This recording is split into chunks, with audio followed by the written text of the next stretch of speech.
I still remember the day my world shattered. I stood at the door of his office, a lunchbox in my hand, ready to surprise him. The door was slightly open, and what I saw inside changed my life forever. Armand Saxena, my husband, my partner, my everything, was with another woman, his assistant. His hands were in her hair, his voice was soft, and his smile, the one I thought was mine, was now hers. At that moment, everything inside me broke, but I didn't scream, I didn't cry, I didn't make a scene.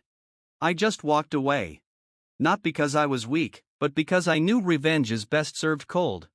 I didn't just want to break his heart, I wanted to break his empire, his wealth, and his very existence. And I did. Walking away to walk back stronger, I left without a word, without a fight, and without taking a single penny from him. Are you crazy? My friends asked me. You were there when he had nothing, you built that company with him, take what's yours. But I didn't want money, I wanted something more valuable: power. Armand thought he had one, that I would disappear into nothingness, that his betrayal would be the end of me. But he forgot one thing. I was the one who built him. And if I could build him up, I could destroy him too. The comeback plan. While Armand enjoyed his victory, I was planning mine. I started my own company, Phoenix Corp. The name was no coincidence. I was rising from the ashes, stronger than ever. Armand had the name, the fame, and the investors, but he had one weakness: his arrogance. He thought he was invincible, that no one could touch him. But I knew exactly how to break him. Slowly, I started stealing his clients. First, just one, then another, then another. I used everything I had learned: my intelligence, my skills, my patience. And then, I struck my first major blow. A billion-dollar contract, one that would have secured Saxena Enterprises' future, was now mine. And Armand? He never saw it coming. The empire falls. It started small: delayed projects, missed deadlines, investors losing confidence. And then, the cracks turned into earthquakes. I watched from the shadows as Armand's company, the company I built with him, crumbled. His empire was burning, and I was the one holding the match. One by one, I took everything he once owned: his biggest clients, his top investors, even his most trusted employees. And then, the final blow: Saxena Enterprises declared bankruptcy. The man who once stood at the top was now drowning, and I wasn't done yet. The last nail in his coffin. One day, my secretary walked in and said, "Armand Saxena is here to see you." I smiled. I had been waiting for this moment. When he entered my office, he looked nothing like the man I once knew. The confidence was gone, the arrogance had vanished, he looked defeated. I gestured for him to sit, watching as he hesitated. "What do you want, Armand?" I asked, pretending not to know why he was here. He swallowed hard. I need a job. I leaned back, my smile widening. The man who once betrayed me, who once thought I was nothing, was now begging me for a position. I slid a contract across the table. "This is a job offer," I said. "You'll be reporting to my assistant." His face went pale, his hands trembled. He looked at me, his pride crumbling right in front of my eyes. "You want me to work under you?" he whispered. "No," I said with a smirk, "not under me, under the people you once thought were beneath you." And in that moment, I saw it, the exact moment he realized what had happened. I hadn't just taken his company. I had taken his legacy. Epilogue: The Phoenix rises. Armand Saxena was no longer a king. His mansion? Gone. His wealth? Gone. His reputation? Destroyed. And me? I was the new queen. He cheated. I walked away. And then, I took everything he ever loved. Because revenge isn't about getting even, it's about winning. And I had one. Armand Saxena was finished, but I wasn't done yet. And I had moved on.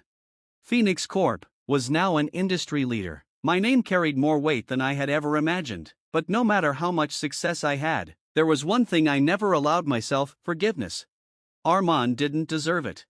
But fate has a twisted sense of humor. One day, while I was attending a high-profile investor meeting, I saw him. He was barely recognizable. His once expensive suits had been replaced by cheap, off-the-rack clothing. His sharp, arrogant posture was now slouched, defeated. I would have walked past him without a second thought if not for the way he looked at me. Not with hatred, not with anger, but with regret. Aditi, he whispered, as if he couldn't believe I was real. I tilted my head, studying the man who had once betrayed me. Arman, I said, my voice calm, powerful, I didn't expect to see you here. He swallowed hard. I didn't expect to be here either. I smirked. What are you doing now? He hesitated before answering. Consulting, small businesses, mostly. A part of me almost felt sorry for him, almost. But then I remembered the nights I cried myself to sleep. The way he discarded me like I was nothing. The betrayal. So, instead of sympathy, I simply said, good, I always knew you'd end up working under people smarter than you. And with that, I walked away. This time, forever. Chapter 9, The Queen's Throne. Arman Saxena was at Chapter 1 had finally closed. No more revenge, no more bitterness. Just success. I had built a company that was stronger than anything he had ever dreamed of. I had created a legacy that was mine and mine alone. And I had proven that walking away was the best thing I had ever done. Because in the end, I didn't just win. I ruled. He cheated, I walked away, and then, I took everything. And I never lost a second of sleep over it. It wasn't enough that I had taken his company, his wealth, and his pride. I wanted to erase his name from the industry. So, I did. I made sure that Saxena Enterprises was remembered as a cautionary tale, a once powerful empire that crumbled under the weight of its own arrogance. And Phoenix Corporation? It became a billion-dollar powerhouse. The same board members who once looked down on me were now desperate for my approval. The investors who once ignored me now waited for my calls. I was no longer Arman Saxena's ex-wife. I was Aditi Sharma, the woman who destroyed a king and built an empire of her own. The fall of a man who thought he was untouchable. Arman tried to fight back. He tried launching a new business. It failed. He tried reaching out to old investors. No one trusted him anymore. He even tried apologizing to me. Aditi, he had said one night when he called me, his voice almost unrecognizable, I messed up. I let out a soft laugh. That's the understatement of the century. Arman. Can we, his voice cracked, can we start over? I paused for a moment, enjoying the silence on the line, letting him drown in his own regret.